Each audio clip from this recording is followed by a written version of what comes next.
Vodenje s posluhom.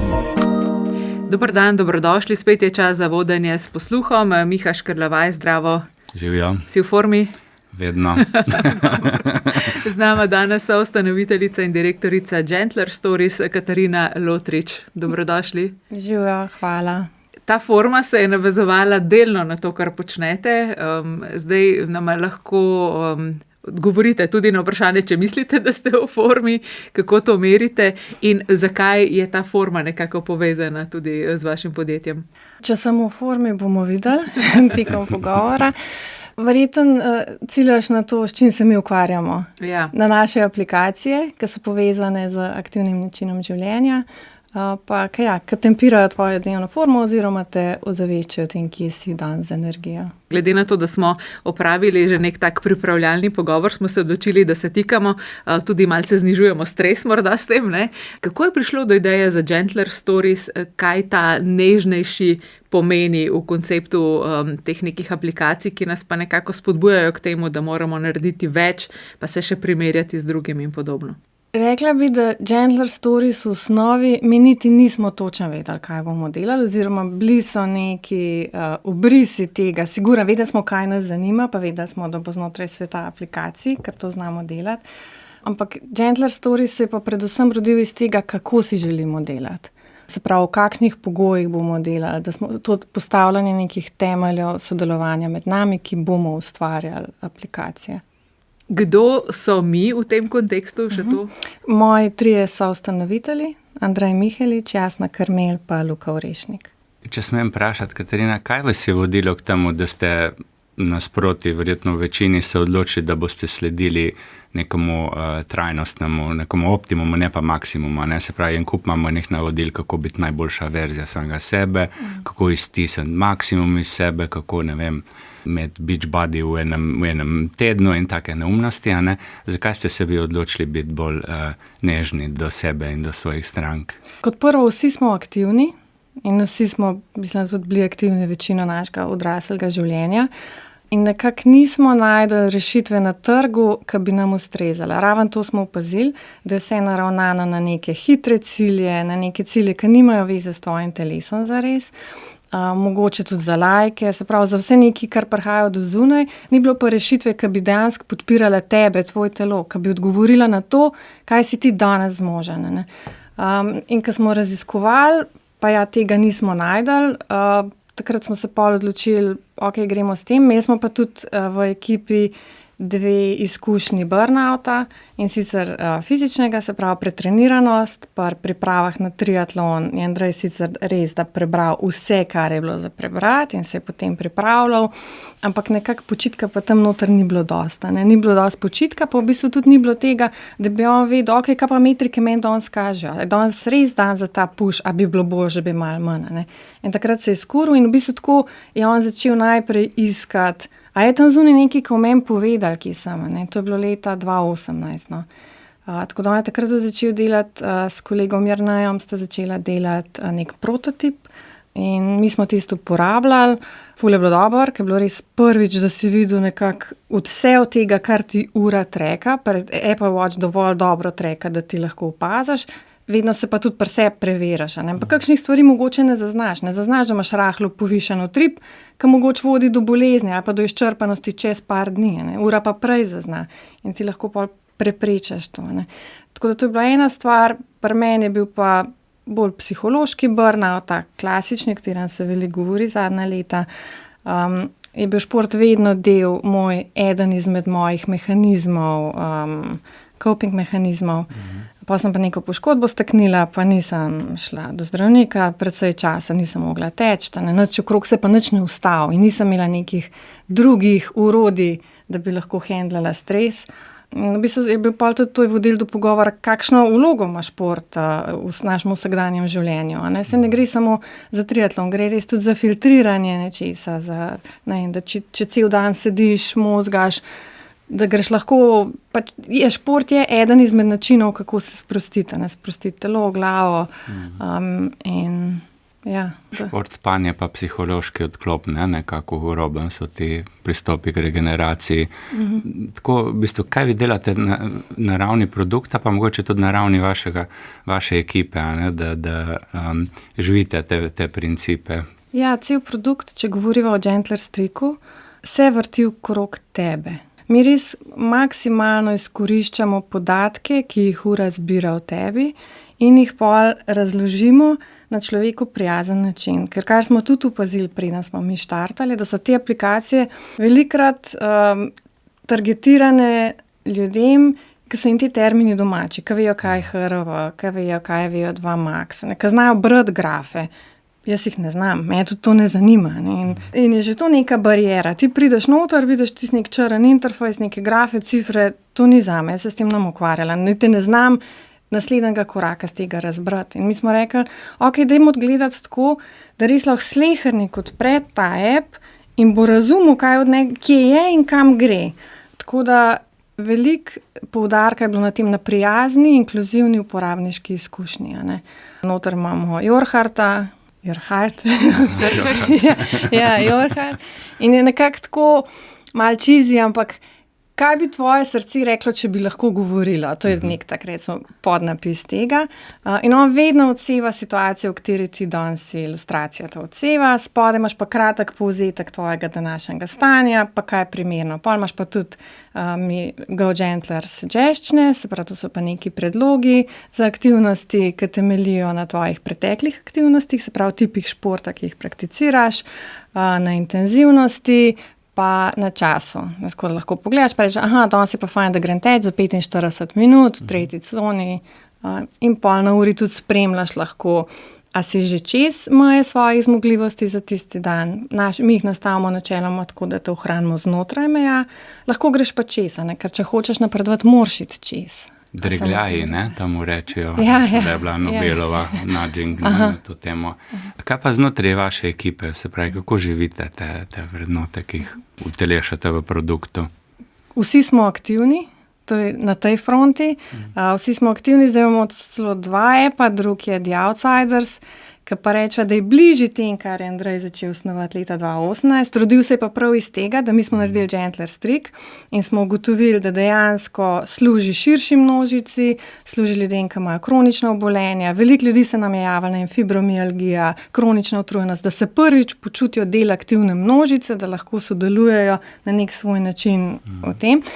In je bilo tako, ok, to ni app, ki rab še več grafov, to ni app, ki rab več mehkobe, več nekega celostnega pristopa.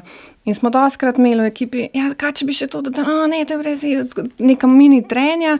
Recimo del ekipe je zelo naravnan na optimiziranje forme, pa doseganje ciljev, pa ne se skurt pri tem.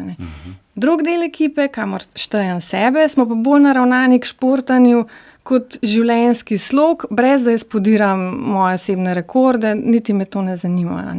Ampak je bolj neka motivacija, pa kazalnik, ok, kaj danes dobro, da naredim, da sem nekje 3-4 na teden aktivna.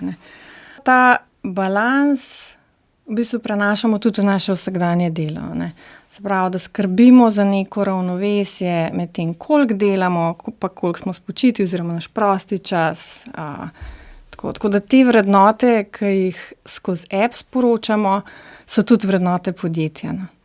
Zelo dobro, ne? Ampak kako to deluje v praksi, ker tehnološka podjetja so v bistvu sinonim za nek res hud tempo, za delo zvečer, čez vikende, ker je treba tekmovati globalno. Se pravi, kako deluje to pri vas? Kakšne urnike imate? Kdaj so sestanki? Kdaj ste prosti? Ja, je res, da je tehnološki svet zelo hiter, ampak v čemer se mi razlikujemo je, da nam ni treba sodelovati v tej dirki. Eno je, da nimamo investitorja, se pravi, lastniki smo sami, ni nikogar za nami, ki bi nas bičal, ki bi imel nerealna pričakovanja, ki bi pritiskal za vsako ceno. Se pravi, sami si postavljamo cilje. Drugo je pa tudi, kaj počneš. In če ti delaš če loviš neke trende, moraš biti hiter. Ampak mi ne lovimo trendov, mi delamo rešitve za probleme, ki jih imamo tudi sami, in nam je pomembno, da so te rešitve kakovostne, da so dobro narejene, in to terja svoj čas. Tako da jaz bi rekla, da mi smo obakrat naredili orang raziskavo, zunaj in znotraj sebe in se pol odločili, kaj bomo delali in se temu posvetili in se ne obremenjevali s tem, kaj pa zdaj drugi počnejo. Ne. Ker se mi zdi, da dostakrat je to, da te lahko tudi to požre. Če ti, da imaš skozi nek fear of missing out, kaj zdaj se ne moreš biti produktiven pa nekaj zares ustvariti. Tako da mi smo v nekem semi-mehurčku, a ne hkrati smo pa odprti, pa skozi gledamo, kaj se zunaj dogaja, kam gremo, kaj prihaja, moramo. Ne. Ampak ja, mi imamo ta luksus, pač, da si sami postavljamo cilje, tempo, pa hkrati se zavedamo, da to, kar počnemo, mi nismo prva bojna linija, mi nismo gasilci, mi nismo zdravniki, tudi če imamo mi nek bug ali pa rok zamudimo, pa kaj? Pa noben ne bo umrl, nobene krize ni. Bomo popravili, takoj, ko bomo lahko. Podpirate pa ne en tak velik demografski trend, en splet teh demografskih trendov. Eno je to, da pač ta razkorak recimo med zdravstvenim sistemom pa staranjem prebivalstva se toliko veča, da se z preventivo pravzaprav sistem ne more toliko ukvarjati in je ta odgovornost velik na posamezniku, pa to, da ti nekdo pove, da moraš jesti brokoli, pa da moraš gibati, pa tako naprej, da ni dovolj, ne, se pravi, da moramo sami sebe tudi malo preko tehnologije prepričati, ne, ali pa zavajati, če želite. Skratka, nekako se je treba igrificirati, zato da bomo se bolj trajnostno sami do sebe vedli. Tako da je ta analiza odraža to, kar vi delate, tako v perspektivi, če razmišljate še naprej, kaj bo recimo naslednji produkti, je to, čemur sledite? Ja, se bi rekla, da Gentler Strik prav to pokriva. To prej, ko sem rekla, da imamo veliko ljudi s kroničnimi obolenji, tudi veliko starejših uporabnikov. Tako v 70-ih, 80-ih letih, ko se nam oglasijo, ko se zavedajo pomembnosti gibanja, spanja, pač tega, da ne ugasne z leti. Ja, ne vem, težko rečem, kao naslednja stvar, ki jo bomo delali, ker zdaj smo raven, v bistvu dobro ta drug app vam dal, in nismo studio, ki bi nekako štepal. Ne. Že ta se je rodil tako, ni bilo ja, naše ime je Gentler Stories, ravno zaradi tega, kjer sem hotela imeti neko svobodo, da mi lahko različne stvari delamo. Ne. Lahko delamo appe, lahko bomo delali kdaj tudi karkoli drugega. Bomo videli.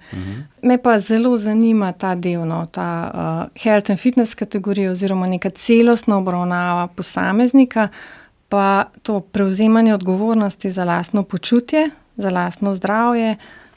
In recimo, da je to ena izmed naših nalog, ozaveščanje posameznika. Se zdaj, koliko bo kdo prebral, imamo noter tudi neke kratke članke, ki so nastale pred LLM-i, smo jih dejansko sami delali raziskave, pa pisali na temo prehrane. So preprosti.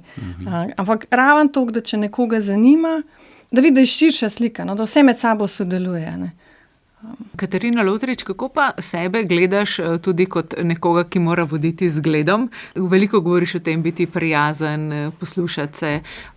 Morda lahko deliš nek utrinek, zakaj si se recimo odločila, da imaš četrtke in petke trenutno proste? Meni je ful pomembno ustvarjati okolje, kjer se posamezniki dobro počutijo. Se pravi neko psihološko varnost. Hkrati pa treba reči, da je to naloga najprej vsakega posameznika in pa skupaj kolektiva. To je to prevzemanje odgovornosti, ki smo že prej omenjali. Se mi zdi ful pomemben. Jaz rada delam z ljudmi, ki so čustveno zreli, ki znajo prevzemati odgovornost in za svoje dejanja in za svoje počutje, ki znajo komunicirati, ki so transparentni pri komuniciranju. To se mi zdi ful vreden, pa spoštovanje, pa zaupanje. Se to ni nekaj, kar dosežeš, to je nekaj, kar ves čas na preizkušnji in stalno delaš na tem. To ne pomeni, da je vedno vse krasno, jaz ne pričakujem, da smo vsi vsak dan nasmejani, pa super, ker to ni realnost. Pridejo težki dnevi, težke situacije, tudi ustvarjanje nekega produkta. To je ful lep proces, je pa hkrati tudi naporen. Ker se mi smo si med sabo različni, kar je super, ker prihajamo vsak svojega konca, ampak hkrati pa to tudi pomeni, da se velikokrat se butnemo. Takrat je fina ta čustvena zrelost, da ti teh stvari ne jemlješ osebno, da mi vemo, mi vsi delamo za dobro produkta in prav je, da se klešnemo, zato ker z tega se v neki rodili, z tega bomo rodili eno fajn rešitev. Jaz upam, da me ostali doživljajo tako, da se z mano lahko pogovorijo, kadar je težava, pa da bomo pol našli neko rešitev za to. In tudi spodbujam večkrat, da je treba povedati, ko je težava, ker jaz ne morem vedeti sicer.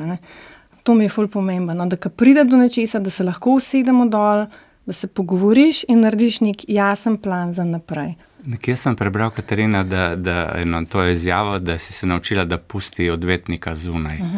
Mogoče lahko malo več poveš o tem, kaj to pravzaprav pomeni. Ja, to je raven to, ne? Da ko delamo nek produkt, da se ne braniš, da ne skačeš, ampak da probaš biti res odprt. Ti nekaj prineseš, ampak svojo glavo, svojimi izkušnjami. Ne? Meni se dostikrat ena moja, da je zdi ful dobra.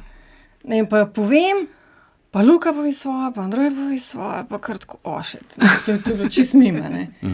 In ravno to, da si odprt, zato ni osebno, ne, da je odprt pogovor. To se zdi res ful pomemben, pa težko dosegljiv, ampak to, da imamo vsi zavedanje, zakaj smo tukaj. Tukaj smo zato, a imamo isti cilj, narediti res dober produkt in če je odgovor ja, pa si lahko zaupamo, ne. In se lahko odprto pogovarjamo o stvarih. To, ne, dokler je pa ta odvetnik s tabo, je pa to težko, je pa veliko tega butanja glav, pa lahko zamer, pa samo to so pa neke nezreli načini, ki mislim, da jih danes tudi ne bi več tolerirala, no, tako. In delate res dobre produkte, ne? Zdaj imaš priložnost, da se pohvališ. Vem, da je ne boš pograbila z obema rokama, zato te bova midva malo pohvalila. Se pravi, vaše aplikacije so dobile številne nagrade kot neke panožne Oskarje. Apple prepoznava kakovost teh vaših izdelkov. Za kakšne nagrade gre in kaj to pomeni potem za ekipo? Kaj je to dodatna motivacija, dodaten vir prihodka? Kako gledate na te uspehe? Nagradi sta bili Apple Watch App of the Year, se pravi aplikacija leta za Apple Watch, to je Gentler Streak dobil leta 2022. To je nagrada, ki jo podeljuje Apple App Store, njihovi uredniki in za vsako napravo zberejo eno aplikacijo. Takrat za nas je bilo to najboljše, kar se je lahko zgodilo, hkrati pa tudi najbolj nerealno. Težko je, mi smo saj smo vsi z branže, pa smo že prej delali na produktih, ampak ti vsakič znova, ko začneš, ti tiste veze nič ne pomagajo, ker ti se moraš vsakič znova dokazati, da si res dober, pa da spadaš nekam. In ravno glede na to, da smo bili mi bootstrapani, se pravi, mi smo svoj denar vložili noter, kar pomeni, da ti nimaš nekega denarja za delati marketing, ne? Ti moraš se znajti na vse druge načine, da bo glas v aplikaciji prišel do ljudi, je bilo to res nekaj najboljšega, kar se je lahko zgodilo, ker mi smo delali nekaj prihodka že prej, ampak takrat s tistim je pa ratala stvar stabilna. Pa smo pa leta 2023 smo bili finalist za Apple Design Award, to je pa tudi nagrada, ki jo poklanja Apple, ampak bolj stroka. Gre pa za recimo odličnost produkta in takrat smo bili finalist za Visual and Graphics, na kar smo pa leta 2024 tudi dobili, no, za social impact, se pravi za družbeni vpliv. Noro. Noro, predvsem tako, te stvari pridejo pa grejo. Na to se obešati, ne vem, ampak definitivno je kar je nam ful vredno. Nekaj je to mala ekipa, majhni smo, a bomo preželi, a se splača vse riskirati pa z glavo skozi to, a pa se bomo mogli zaposliti čez 2 leti nekje. Ena potrditev dobiš, da si s tistim, ki si riskiral, ki mi smo riskirali, nam je bilo tako, zakaj tega ni na trgu, zakaj tega noben ne dela, ne? A je to kdo probal, pa ne gre, ne? Ali pa še ni čas za nekaj takega. No, ko dobiš to potrditev, da delaš nekaj prav itak, to je super, ne? Ampak pol je pa treba iti naprej, pa ti rabaš preživeti ves tisti čas od tega dalje tudi, ne? Se pravi, rabaš skozi delati dobro, imeti neko vizijo. Dobro je, no, za nas je najbolj pomembno to, kar nas pripelje pred ljudi, ki nas sicer ne bi spoznala, ne? Zato, ker imaš nek žig, da si kakovosten, tudi, ko te uporabnik najde, če vidi, da te je Apple dal štempelj, je lažje nekako prebrati zrno od plevela, ne, ti dajo mogoče lažji priložnost. Tako da z tega me je to najbolj vredno, no, da ljudje slišijo za nas. Koliko je pa recimo tako življenjski cikel produktov, ki jih vi razvijate, koliko časa kažejo izkušnje, da pač živi ena taka aplikacija? Je to, kar mi delamo. Če ti delaš na tem, če stalno nadgrajuješ za zadnje operacijske sisteme, pa vse, kar ponujajo, pa če je zanimiva, to živi. Ne? Ni nekega končnega datuma, verjetno je bolj teh hitrih pri aplikacijah, ki se na trende preklapljajo, tam je tako, ali pa pri igrah, igre pridejo ven in vedno reče, pač takrat, ko greš ven, ko imaš največ podpore, to je vrhunskega boš dosegel, v aplikacijah to ne deluje tako. No. Zdaj svet se sicer res zelo hitro spreminja, sploh v zadnje 2 leti. Velike vibe codanja, kar pomeni, da ljudje naredijo aplikacijo v 2 dneh, če to res ne vem, govorijo, pa jo dajo gor. Ampak to niso neki dovršeni produkti, to ni, ne vem, kaj je tam točen cilj v resnici. No. Mečeš trnke in eksperimentiraš z nekimi idejami in vidiš dosti hitro in z zelo majhnim vložkom, ali obstaja trg, ki na to odreagira. Kakšna je recimo vaša vizija za podjetje kot tako? Vam je to podjetništvo življenjskega stila je cilj, a je cilj rast, se internacionalizirati? Kaj je v bistvu ideja v zadnji za vašim podjetjem? Nam je ful dobro delati to, kar delamo, živimo to, kar delamo in dokler nam bo to ful dobro, dokler bomo od tega lahko živeli, bomo to delali. Zdaj neka enormna rast ne. Če bi imeli mi to, da bi bil to en izmed naših ciljev, bi se mi odločili za investicijo. Ampak mi absolutno nismo primerni za investitorja. Glede na to, da skozi gledamo, da imamo tudi nek balans prostega časa dela, da ne lovimo, ne mečemo trnkov. Tako da to pa rekla bi to, da smo odprti pa agilni, da če bo treba, se bomo prilagodili. Se pravi, ideja je ostati v Kranju? Ja. S približno ekipo do 10 ljudi? Ja, jaz bi rekla to, kolikor jih res rabiš. Na silo ne bi zaposlovala. Tudi ne vem, koliko sem jaz narejena za biti vodja v neki veliki ekipi, mislim, da ne. Aha, no, dajmo to malce raziskati, zakaj ne? A veš, kaj se tudi ne bi opisala, da sem jaz vodja, recimo. Jaz se nikoli nisem želela, imela pa enkrat svojo firmo, da bi bilo to tako, da bom jaz frontman firme. Ne, meni je to, sem mogoče bolj na introvertirani strani in mi to daje prej nadloga, kakor dober. Ampak po drugi strani pa nisem najbolj zaposljiva, se mi zdi. Tako da pol nisem imela izbire.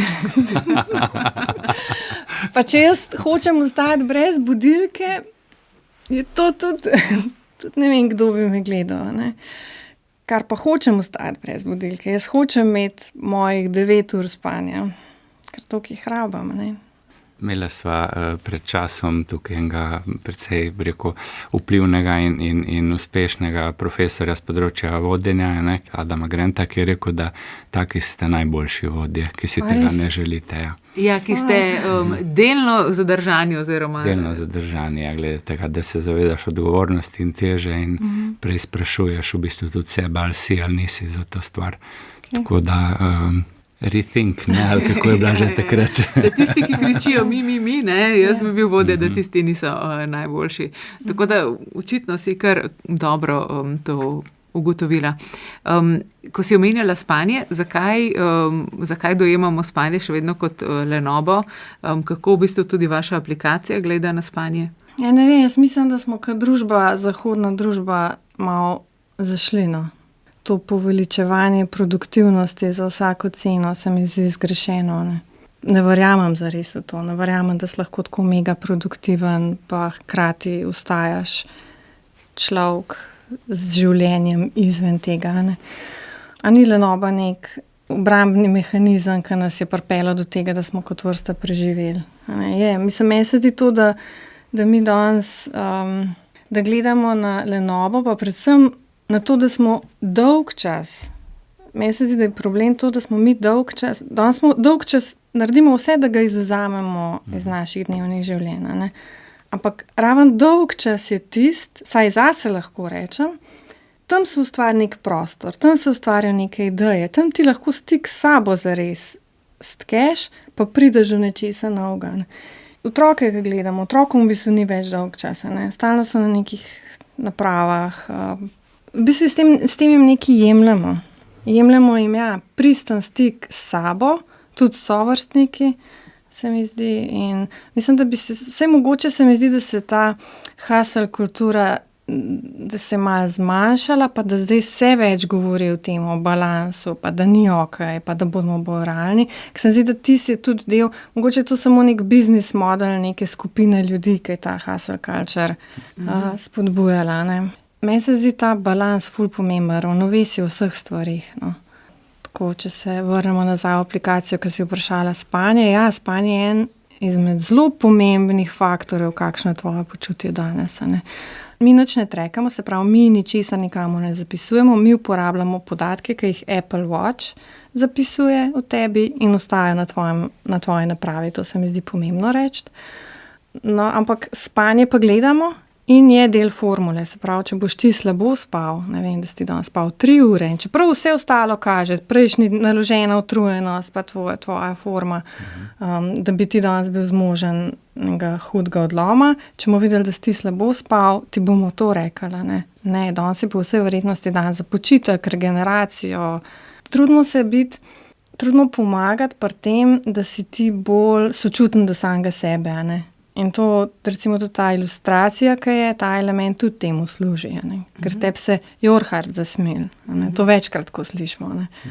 Bi se navezala še na spanje kot na moralno kategorijo. Ne? Se mi zdi, da bi težko mirno spala, če bi vedela, da v vaši aplikaciji so neki odkloni v smislu neke neetične prakse zbiranja podatkov in vsega. Kako gledaš na to? Se pravi, da so v bistvu tudi naši podatki dragoceni. Kako o tem razmišljate? Ful je to pomembno.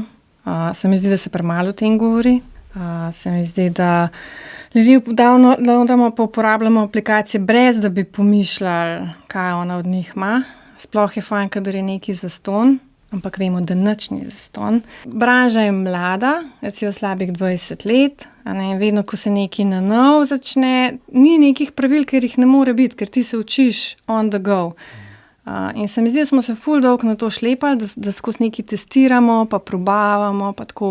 Ampak zdaj se mi pa zdi, da smo prišli v čas, ko se ne moramo več na to šlepati, ker je učink delovanja aplikacij ali pa poslovnih modelov danes očiten na stanju zahodnega sveta. Ne. Odvisnosti od telefona, na eni strani to, kako na posameznika vpliva, sprav odvisnosti, anksioznost, pa social media, so vsi se počutimo slabo, ker smo slabši kot tisti na drugi strani, kjer je tako vse zlagan. Bolj smo povezani kot kadarkoli prej, ampak v resnici smo najbolj utojeni, kot smo kadarkoli bili. To je en element. Drugi element je pa, kaj vsi ti api počnejo. Ne? Zdaj, če neki zastonj, ni, ali krade tvojo pozornost, ali pretaka tvoje osebne podatke in jih prodaja naprej in jih spet zlorablja na drugi strani z neke druge namene. Tako da, ali ima mogoče neke temne vzorce pri tem, da te stalno vabi v app, ker je optimizirano, ker investitor hoče videti, koliko časa user preživi v tvojem appu, na neke sniki načine te bodo not vabile. Pravi, za vas je pač jasno, da je ta odgovorna uporaba orodja, ki ga razvijate, da je ključna. Ne? Ja. Kako se pa to s poslovnim modelom povezuje? Ker ponavadi je ravno tukaj nekako neskladje, se pravi, ti želiš imeti odgovorno uporabo, hkrati si pa pritisne na to, da pač čim downloadov, pa čim več časa preživeti na neki aplikaciji. Ja. To za vas pridete kdaj v kakšne dileme tega tipa? Mi smo vedno smo se zavedali te stvari, ki jih ne želimo početi. Da ne bi ljudi prinašali okrog, nekako tudi ta motivacija. Mislim, ne želimo tega delati ljudem, kar ne želimo, da je narejeno nam. Tudi zato nismo primerni za investicijo, ker naš reach je s tem manjši, naši prihodki so s tem manjši, ker ne uporabljamo raznih trikcev samo zato, da bi ljudi dobivali noter, pa da bi se po pomoč subscribali. Sigurno smo v preteklosti, kjer sem del branže od 2013, sigurno smo sprejeli kdaj odločitve, za katere mi danes ni čist ok, ampak nikoli niso bile temne. Recimo, nikoli nismo date nikamor prodali, nikoli nismo imeli tega, da se ne bi mogel odjaviti aplikacije ali pa nekih drugih temnih vzorcev. Smo oglaševali nekaj časa na Meti, kar ne bi več oglaševala na Meti, ali pa na TikToku smo tudi oglaševali, pa tudi ne bi več oglaševala. To so recimo stvari, ki jih ne bi. Absolutno je, če hočeš biti ti pošten, pa da razmišljaš tako, ok, naj se človek sam odloča, smo mu res uporabni in pol nas bo nagradil ali nas pa ne bo nagradil. dobički so sigurno manjši, kot če mečeš trnke z vseh možnih koncev, samo da to optimiziraš. Ampak tle se mi zdi, se treba ustaviti pa vprašati, a si s tem ok. In mi smo se zavestno odločili, da smo s tem ok. Se riskiramo, ampak po drugi strani pa, če imamo res dober produkt, oziroma če bo enkrat začela ta baza padati, pol nekaj ne delamo ok, pol ni več tega zanimanja zunaj, pol boš, da se preusmerimo v nekaj drugega. Ta dizajn vidik me tudi recimo zanima, ne? Se pravi, kaj je za vas dober dizajn produkta, glede na to, da očitno ste uspešni pri tamo. Dober dizajn je tak, ti v bistvu sploh ne veš, da je dober, ti samo intuitivno neko aplikacijo uporabljaš in prideš do tega, do česar si želel priti. To bi rekla tako zelo strnjeno. Brez navodil za uporabo. To, pa brez, ker sem zelo nestrpen uporabnik, ker sem ful dober tester za uporabniške vmesnike. In imam to srečo, da delam res z izjemno talentiranimi posamezniki, ki so mojstri snovanja odličnih uporabniških izkušenj. Koliko uporabnikov imate zdaj? Trenutno mesečnih okrog 140,000 na Gentlerju. In aplikacija ni brezplačna, ne? To moramo še povedati, da je jasno od tega, zakaj freemium, potem. Kar pomeni, da jo lahko uporabljaš brezplačno. Mi smo tudi toliko, da smo dali vse funkcije, ki jih ti rabiš, če hočeš nekako aktivno živeti na način, ki spoštuje tvoje telo, so brezplačne. Tako da če hočeš pa malo globje, ti si pa pol plačljiva, no. Tako da naročnikov pa imamo tam nekje 45,000 trenutno. In po kakšnih dobrih novicah, ne, in novih nagradah bo ta baza najbrž da spet večja. Hvala, Katarina, da si vzela čas. Ti želim, da bi še naprej lahko vztrajala pri tem bolj nežnem pristopu in spoštovanju v bistvu svojih meja in meja drugih. Najlepša hvala za vabilo, pa prijeten pogovor. Hvala tudi z moje strani. Vodenje s posluhom.